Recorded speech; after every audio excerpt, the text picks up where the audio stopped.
Okay friends, it's time to get started on replacing our crankshaft position sensor. To get started, what we need to do is locate it. That's going to be located behind this plate right here. So we need to remove all of our mounting bolts and then remove this plate.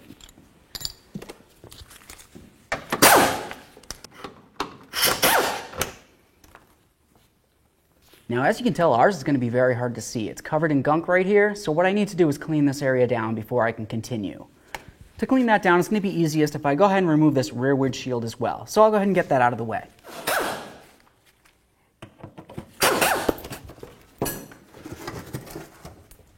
Now that I have the area nice and cleaned down, I'm going to continue on with a pick. On the back side of this wiring harness, there's going to be a little tab that I need to lift up and away, and then I can remove the wiring. Every time you remove your wiring, always inspect it. If you see any funny colors, it's corrosion, it needs to be dealt with. This one looks great, so we'll set it aside. The next thing we need to remove is our mounting bolt.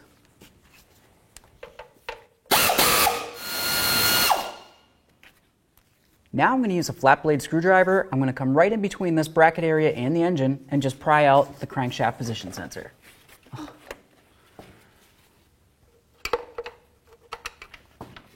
Now that we have the sensor out of there, we need to inspect and clean the area. Okay, now it's going to be time to put in our brand new crankshaft position sensor. Something that I like to mention is it's a good idea to just use a tiny bit of clean motor oil around the seal.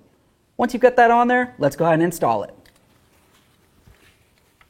Just going to come right in here. I'll line up the sensor with its hole and of course the bracket hole with the engine itself. Once it's lined up, go ahead and carefully wiggle it and push it in.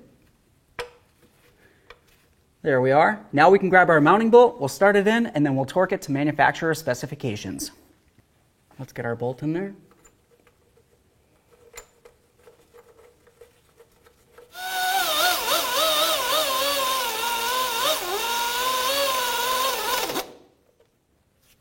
Now we're just going to torque this to 71 inch-pounds.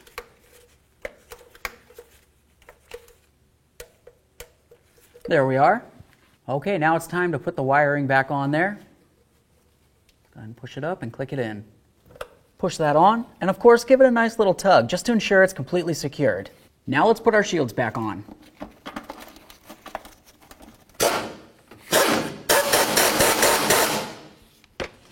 And of course our forward shield.